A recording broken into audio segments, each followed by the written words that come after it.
Bismillahirrahmanirrahim. Welcome to Perspective with me, Julie Ali. On the show today, we're going to be talking about something really important, and that, of course, is the Awareness Month of Autism. I think it's a very misunderstood condition, and to talk to us and to get rid of all of those misconceptions around what exactly autism is, how does it impact on your life, what sort of support structures are in place for a family member or a loved one suffering from this condition, are two amazing people in studio with me. The first guest is Mary Muketsi. She's the National Regional Development Coordinator for Autism South Africa. And our second guest is Kokoletso Sibisi. He happens to be Mary's son, and he is an adult who has the condition of autism. So he's going to talk about autism from his perspective, and Mary's going to talk about her journey and how she has landed up in the role as National Regional Development Coordinator for Autism South Africa. A very good morning to both of you. Welcome to the program, and wonderful to have you here. Good morning, and thank you very much for having us. It's an important time of year for Autism South Africa, and I guess for people all around the world that have this condition, but particularly for you as a mother of someone, an adult with autism, and your role at Autism South Africa. It is a very important time for us as the community of autistic persons because autism is very, very misunderstood. And if I can rewind back a little bit, that during my time there was no information. And I even did not know about Autism South Africa. And that is way back around 1991, when my son was around 6 years, or even maybe below, when he started nursery school, and we picked up that he was not going like the same, the peers. Especially when they were doing your nursery rhymes, he would always be a little bit behind. And my mother's cousin, who is a retired teacher, she's still alive, she's the one who picked it up and said, but this little boy is not, for her, he wasn't going at the same path because he's got a peer. My little sister's daughter, he's a year younger than him, and they went to the same nursery school. But again, because there was no information, he was diagnosed very, very, very late. Because at what age was he diagnosed? He was 22. Ooh. As much as I went to my hospital at home, all they could say to me, he was just hyperactive. Even though I was trying to, prompt, because in my other life, before I do the many things that I've done, I worked I worked as a domestic worker in Kelvin. And one of the families that I worked for, they had an autistic child. And it was in 1975. And all they told me was just, this little boy is autistic. And they didn't explain to me what autism was all about. So when I saw the traits on him, I kept in my mind saying, but it can't be that autism thing, because he speaks. Because according to me, because that little boy that I looked after was non-speaking. And I thought autism had to do with people who do not have speech. So even when I was telling the doctors that he does this and that, but they didn't, really take me serious. But it was this one day in 2008, during the Autism Awareness Month, I was bored. And I was paging through the Jet Club magazine, and bam, I saw this article, and when I read it, the former director of Autism South Africa clearly, explained. And I said, this is what my son is going through. Then I phoned Autism South Africa, and the next day, Jill Stacy called back. I went to Autism South Africa, which was just down the road, just down the road from my place. I went to Jill, and then we sat and we talked, and she asked me if, because Autism South Africa, even today, we're still struggling with funding, and yeah. Sadly, isn't all organizations going through the same pain as you are? But let me come in here, and what you've just expressed now indicates the spectrum of this condition. Yes. Because the little boy that you were taking care of in Calvin was also diagnosed with autism, and so was your son. But their conditions were so totally different. So that indicates that the spectrum is very, very wide. But a lot of people don't understand when you say that he or she is on the autism spectrum, indicating that no two people are displaying exactly the same type of symptoms. So it might be misdiagnosed, it might be missed altogether. And that is, of course, very sad for the person concerned and the family concerned, because they'll never get possibly the support that they need. When did you understand the whole situation around the spectrum? And please explain to us what does the spectrum look like, or what's the meaning of the spectrum of autism? Yeah, after my encounter with the former director, who is also a parent, that's when I realized that, yes, autism, we cannot just take a blanket and think that because this one is autistic and this one is, they are the same. And I think that is the biggest mistake that we do, that when we talk about autism, we forget that it is a spectrum where no one person is the same as the other person, because in the spectrum you have people like the diagnosis of the spectrum. It's diagnosed as low, mild, moderate, and high support. Why? Because all the people on the autism spectrum, they do need support. It doesn't matter whether they are low support or they are high support. All of them on the spectrum, they do need some form of support. So as much as, we have people who are very low on this spectrum, and they are able to navigate their schooling, and we do actually even have some who are doctors. Yes, we do have some who are doctors. We do have some who are OT, OT specialists and all that. But the fact of the matter is that when they were at school, they needed a whole lot of support for them to be able to get where they are. They need a whole lot of support from their parents to reach where they are. So the spectrum is quite wide, but all of the people on the spectrum, they need support. Family support,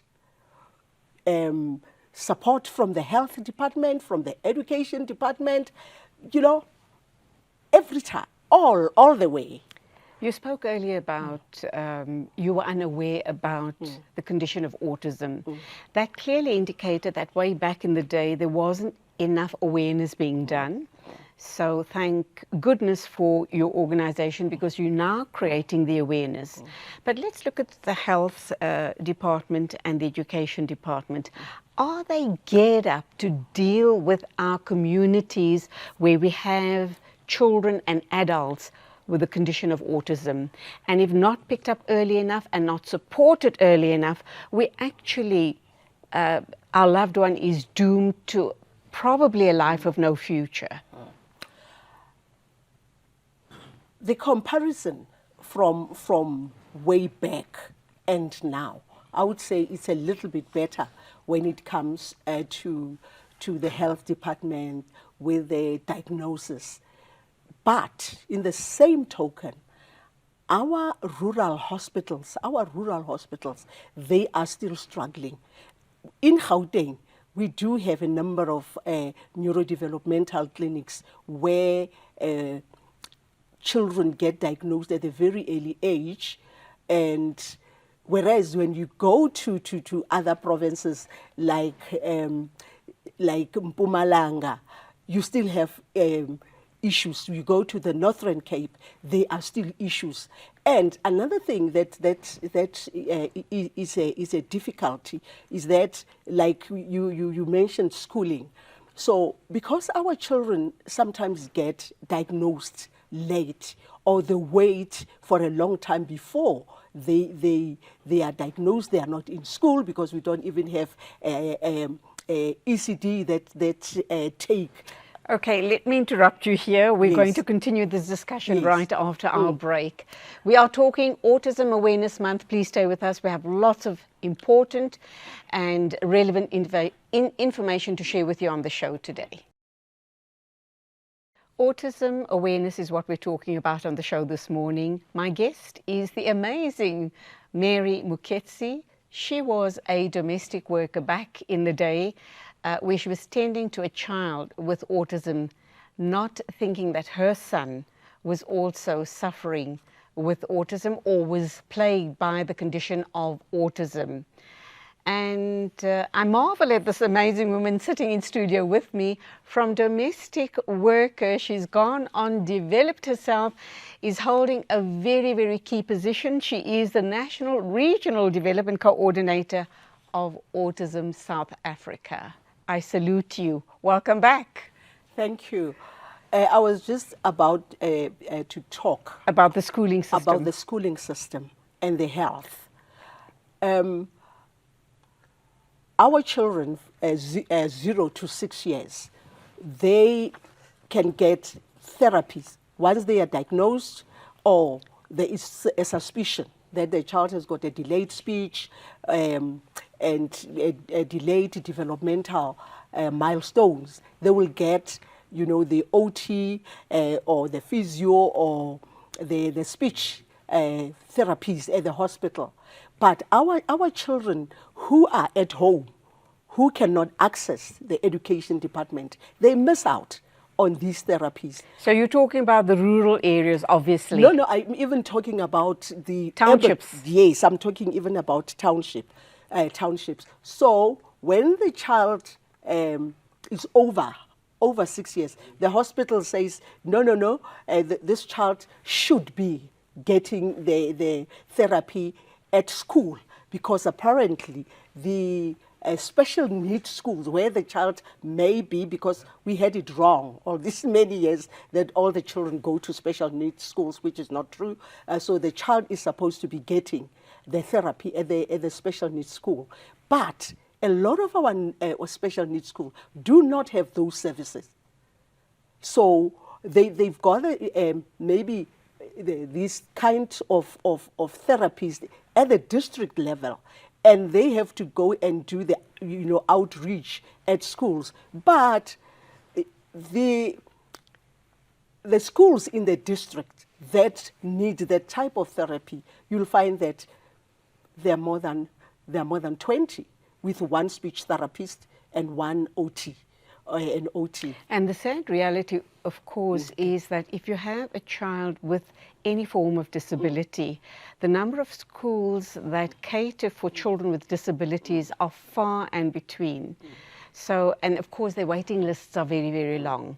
So the parent is now burdened with that issue as well, because they can't have access or they can't afford to send their child to a special needs school, which comes at a hefty price.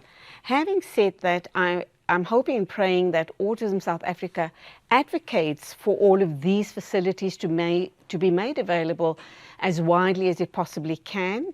And then, of course, the other comment that I have is, or the question rather, is even though we're talking about a spectrum, what are the early signs that parents should be looking out for to indicate that the child might be presenting with the condition of autism? The earliest signs that the parents should look out for is the social communication and social interaction and the restricted repetitive behaviors. Because with social interaction, we know that a baby, even at the age, if I can put it that way, if the baby who's 4 months, if you are going to talk to the baby will Respond. Yes. Will respond by smiling, or maybe if you take these shakers and the baby will hear the sound and they will turn round to try and find where the noise comes from. So once the baby struggles with the social interaction, then you go to social communication, whereby we know that by 11 months the baby should be babbling, because they start babbling even earlier than 11 months. The baby should be babbling, and by 2 years the baby will have few words. By 3 years the child should be having a functional they can string together sentences. Yes, they can say, even if maybe in Sesotho or in Setswana, nalapile. And I watch it at my house because I've got a toddler. She talks backwards and forwards, but she does have communication. Okay, let me ask you this question. You've raised something very important. That you talk about Sesotho or your home language. Do you believe that children that get the support from a government school regarding the condition of autism are at a great disadvantage because English is not their first language? You know, Julie, you're going to be surprised. Most of autistic children, they speak English. We don't know why, but they do. They do speak English. I've had parents who would tell me that, you know, the therapists at the hospital, they fight with them that, no, this child is you're supposed to be speaking to this child in your home language. But the parent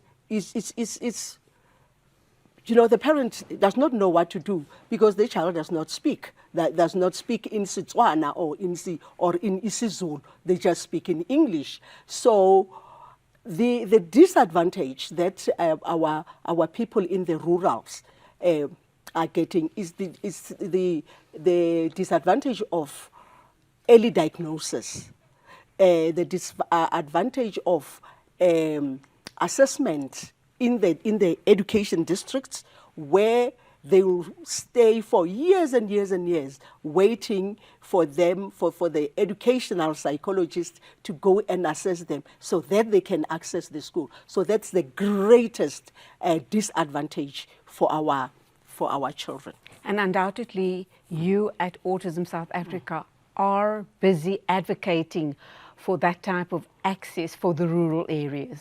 Yes, we do. As Autism South Africa, we work in the 8 provinces of the country. So in each province, we do have a regional development officer. In Limpopo, in Mpumalanga, Northern Cape, Northwest, we do have people, and we do the advocacy about the lack of resources for our children on the autism spectrum. So we even do at Autism South Africa, we do the trainings for the professionals, because we know that information about autism has not been there for years. It's not there because even the training of doctors, there's nothing about autism. There's a lot of misconceptions regarding autism. One of those being, and you can correct me if I'm wrong here, but one of those being that people or children born with autism, and we also need to understand whether they're born with it, is that some sort of a chromosomal defect in their systems, or is it due to the environment that they've been born into? So you can give us all of that information. But one of the misconceptions I seem to have picked up is that it is often thought that people with autism are highly, highly intelligent. No. Because it's a spectrum, yes, we do have people who are highly intelligent on the spectrum. But in the same token, we do have people who are not as intelligent. So that was a misconception from the movie that people saw many years ago. The Rain Man. The Rain Man. So people, I had a parent who told me that she was very excited when he was told that his son was autistic because she watched The Rain Man and she thought, wow, I've got a scientist in my house. And then as time went on, she realized that no, this is not really what it is. So there's quite a number of misconceptions. Another misconception is that all autistic persons have got intellectual disability, which is not true. Yes, we do have some people on the spectrum who have got a certain degree of intellectual disability, but not all the persons on the spectrum have intellectual disability. What sort of work is Autism South Africa and I guess the global autism community doing regarding ongoing research? Why is a particular child in a particular family born with this condition? So up to today, has there been any research and findings? Is it due to something that went wrong during the pregnancy? Is it once baby is born, the environment that has contaminated him in some way or the other? What are those findings looking like? But let's get to that answer right after this ad break, and then we're going to bring in your wonderful son who is sitting in studio with us, and he's going to share his journey of autism with us here on Perspective, right here on Hilaal TV. So please don't go away. Lots more interesting questions being posed, and very deep-rooted answers will be coming through with this mother and son regarding their journey through autism.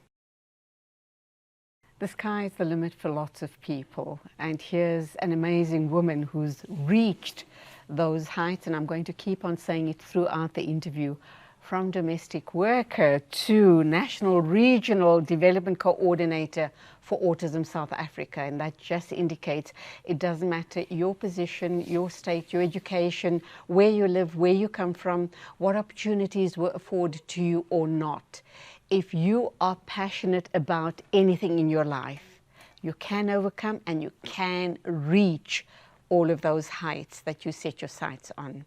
And once again, I'm honored to have you in studio with me, and you're going to now respond to us regarding scientific findings regarding where and how does autism happen in particular individuals. At the moment, the research that is available to us is that, yes, the persons on the spectrum, it's to do with genetics, but we don't have yet, which like you would know. With Down syndrome, you know exactly which chromosome. Yes, which chromosome. But with autism, we don't have exactly. But it points out to genetics and the environmental issues like you have mentioned. But the main one is the genetics. But we're waiting because the research is still ongoing. We're waiting to hear from the researchers that it is definitely, but we get it, that it is to do with some genes. So at this point in time, there's absolutely no cure for autism. You can't take pills or medication to cure the condition at all. It doesn't matter where you're on the low or the high spectrum. The fact of the matter is you have the condition and it's not treatable through drugs or medication. It's about your support system. It's about your education. It's about the environment you're in. It's about how you take control of your life with support and move forward. Would I be correct in having said that? Yes. Autism is not curable. It is a lifelong condition. The only time that you see a person taking medication, it is not medication for autism. If there are some sort of co-occurring morbidities. Yes, co-occurring conditions, like if a person has got is hyperactive, they will give something to help with that. If a person has got epilepsy, they will give a medication to help with epilepsy. But autism, as in autism, there is no medication. Yes, we need to help our persons on the autism spectrum by giving them the support that we have. But medication, we do not have any medication. One final question to you before I switch over to your son sitting next to you on the sofa to talk about his journey through autism. But when we talk about people with the condition of autism, do you find that they present with other conditions as well? Like you've mentioned epilepsy and possibly other ADD, ADHD, etc. Yes. Is that common amongst people with autism? You know, I would say it is common, though I'm not a medical person or a health practitioner. I know because my son, he's got a co-occurring condition. He's got epilepsy. Though he does not have your fits, he's got absences. Okay. Yes. And others, yes, do have they're hyperactive. Others do have some other sort of conditions. This begs for another interview for us to unpack the spectrum, Yes. but hopefully in the future we will have you back in again. Okay. Let's go to you, Kokolet. So Sibisi, a very good morning to you. Welcome. Thank you for your patience. I've noticed that you haven't been fidgety at all.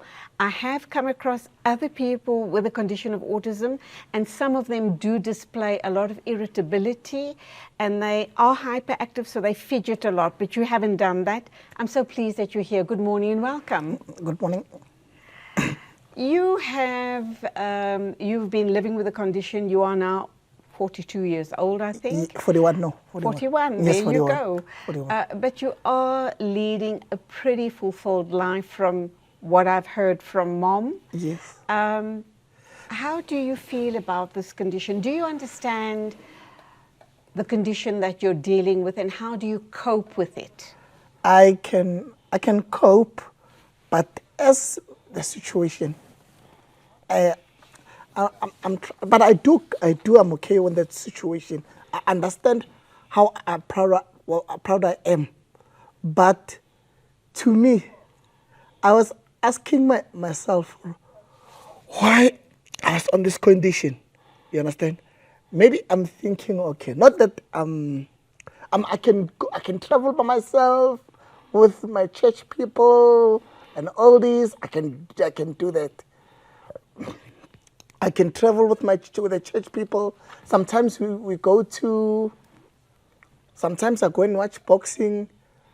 Sometimes I go and watch soccer with my friends in Mpumalanga. You see. So you're living a rich and a full life. No, we go for a trip. Of course. We go for a Of course. trip. What I mean is that you live life to its fullest. You have the opportunities with support, very especially your big brother, who is your best friend. Yes. You went to different schools because your condition was not understood. When you were at school and people didn't understand you, how did Yes. it make you feel? To me, it feels painful. It feels painful. It feels painful. Did you tell them that you're going through pain when they treat you like this? You know, if we were small, you know how it was if we were small. They didn't understand. It's just the person who could understand my situation, the person who could understand my situation who's not funny. The people I go to church with them, the people who they're not funny. The person can not funny. You know, he can even, the ex-police, he was working in Hillbrow, Rafapa, he could understand my situation. He could, okay, he can understand my situation. Oh, okay, I'm autistic. They didn't realize. Then even Sergeant Letaka could understand my situation, could understand, okay, he realized, oh, I've got, even the lady I go to her with to church, her auntie, he's got a child who's Nomtandas of Phelan, her auntie's daughter, he's got a child with autistic. He realized even Nomtandas and Mrs. Ntulin, they realized, okay, Koki's got autistic. They just realized, I was scared that maybe they were going to be funny. Well, I realized, okay, these people, they do really love me. Even the Mrs. Twitter, they really love me. They really love me a lot. They realize, okay. And of course, your mom loves you a lot. Yes. And the people I got to do, well, I realized they understand my situation. I was so frightening. Even while I drink my medication, I hide myself. Then they tell me, okay, you don't have to. We do understand your situation. I hide myself. You see, that is why I don't have to. Sometimes in my life, I don't like telling people my situation. I'll be honest why. People that are funny. That is why I give them the I'll be honest, if even my mom knows, I give them the wrong, that I'm doing 1, 2, 1, 2, 1, 2, this. The wrong information, no. I was doing this, I was in matric, you know what? And because you know why I was telling them this? Because they were going to be funny. That's what I realized. You don't want the judgment, because Yes, they're going to that's judge you and yes, they're going to marginalize you. yes. But talk to us about Even your brother, your big brother. He could look after me. He could look after me. He could look after me. He's your best friend. Yeah, we from Mabopani and Ramhodi. Or from what age? When you were what age? Well, I was 8 And or he's, 6, if I'm not mistaken. and If he's I'm still, not mistaken. He's still very present in your life. Yeah, He's still present, yes, Yes, in my life. yes. Even then, I'll say, well, we went to Mahalisbeck with a church trip. Even that Nomtandas of Phelan, while we went to the church trip, What were you going to do there? it was a church trip because we were going to church and That was a confirmation class outing. outing. Now, Okay. while I realized, as I was hiding myself, no one must see I'm drinking medication. Now, he says, when I saw you, I was just too shy. He says, no, don't worry. My sister's, my auntie's daughter, she's got a child with autistic. Do you talk about it openly with people now? No, I don't. You don't hide no. any longer? I do, unless if the person, they got information. But the people that don't have information, I don't tell them because I know they will be very funny. Okay. The good news is that you are in a relationship and you also have a stepchild. I understand. Right. We'll talk about that after the ad break. But thank you for being so brave. Thank you for answering the questions so honestly, because with you being in studio with us, you're giving hope to other people who I'm enjoying being with you to studio. Thank you. I'm enjoying to be, even while the people tell me, oh, we saw you on TV, I just look at them, what are they trying to do? Well, I just look at them, I said, I just tell them cut, because some people, I'll be honest, Auntie Julie, I'll be honest, some people they fight, even while I was young, I used to say to them, I'm in grade 12. Even my mom, she knows, Okay, let's leave it there. Thank you indeed for being here. I'm so happy to have had you in studio. Let's go for a break, and then we'll be going to the final segment of the show right here on Hilaal TV. We are talking Autism Awareness Month. Welcome back. It is the final segment on Autism Awareness Month. And of course, my guest, the amazing Mary Moketsi, from Domestic Worker. I'm sorry that if I'm boring you with this repetition, but I have to say it over and over again because it does indicate that you can be and you can achieve anything that your heart desires. It's up to you. If you believe in something strong enough and deeply enough, it can become your reality. So from Domestic Worker to National Regional Development Coordinator for Autism South Africa, welcome back. Thank you indeed for sharing your story with us. One or two questions about your son, Kokoletso. He's currently in a relationship and he also has a stepchild. How is that playing out? How much of support do you need to give him? Or is his partner the type of person that brings the best out in him? I think the girlfriend really brings best out of him, and she understands him. When there are issues, she will always call me and tell me about the issue. But one thing that I know is that she understands. She understands her. And the little girl who's now, I think she's about 12 now, she met the mother when I think Simtandile was about 6, yeah, 6, because he hasn't started school, formal school. She does understand. So the important questions here, Mary, is when he met his girlfriend, he's been with her in a relationship for over 6 years.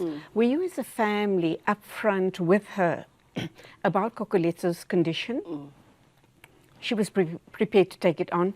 But I have no doubt in my mind that as a family, you still have to give ongoing support to them as a couple. Yeah.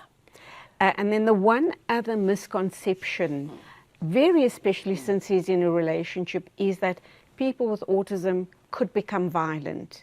How do you respond to all of that?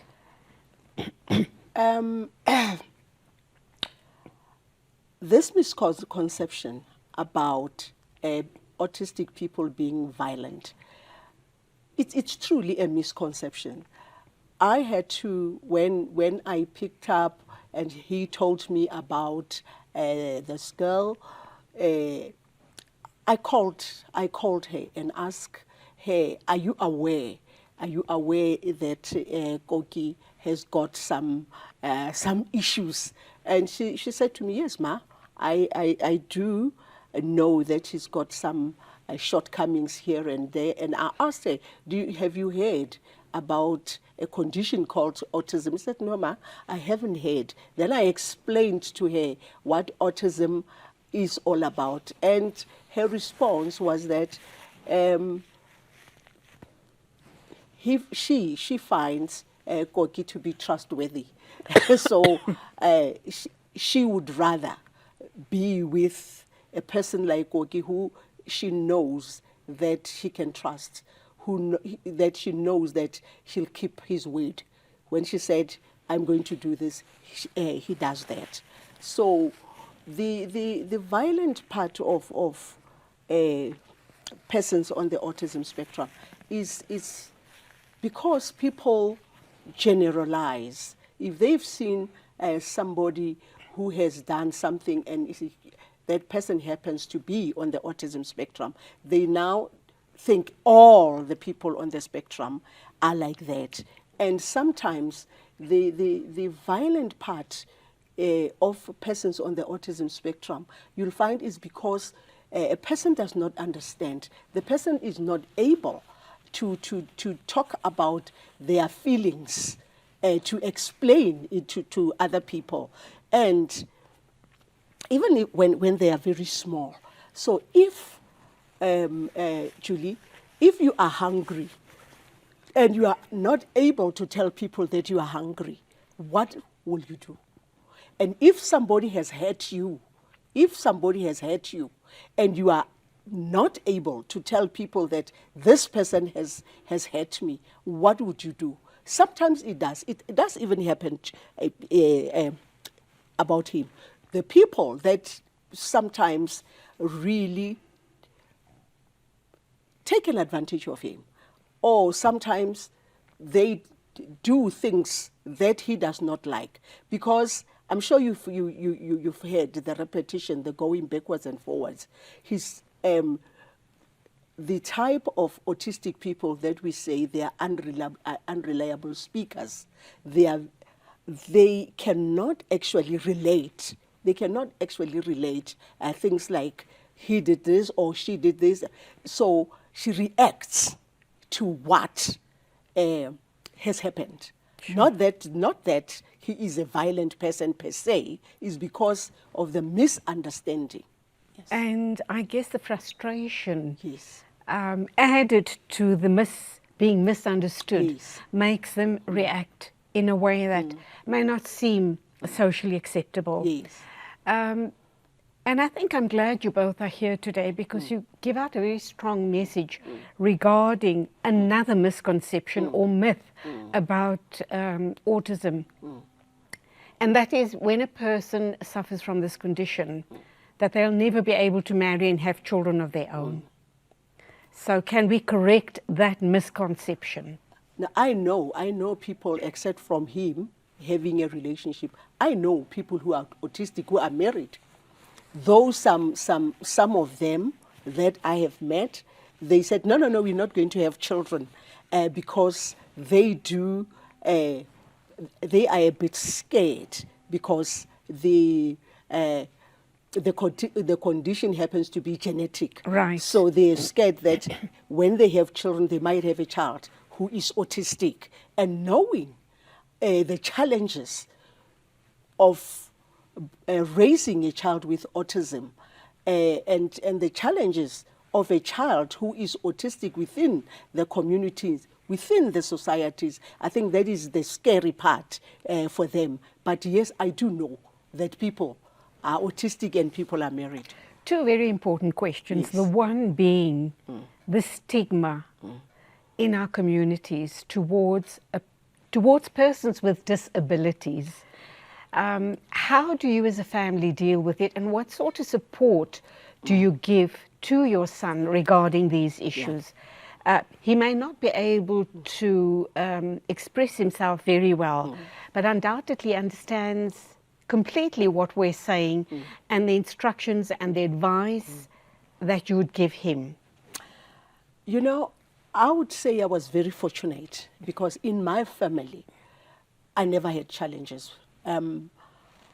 I've got my late mother who supported me throughout, and my late little sister, and my sister, and my brothers, my late brothers. They gave me a full support, even when we did not know what it was and we didn't understand. But my cousins, my aunt's children, my uncle's children, even today, their children, they support him. So the stigmas that we have within our families, sometimes happen because of the cultural issues, where you will find that maybe in my in-laws, they still practice the rituals of slaughtering and what. And my take on this one, Julie, is that if my sister-in-laws, my sisters-in-law wanted to do something for him, they mean well, let them do it and satisfy themselves, so that, I don't have this blaming each other about if she could have allowed us to do one and two, the child would have been better. Yes. We've come to the end of the show, I'm sad to say. It's been wonderful having you both here. Very quickly, in just a very short word or two, what would you like to say to the community watching us today? I would just like to say to the community, autism is here. Autism is being even more and more being diagnosed. So let us support the families. Let us support children on the autism spectrum. Thank you. Thank you. Thank you for being with us. It's been wonderful having you both on the show. And that, of course, means that it's wrap-up time right here on Perspective. Thank you for your company. Till the next time, as always, Assalamu alaikum and Khuda Hafiz.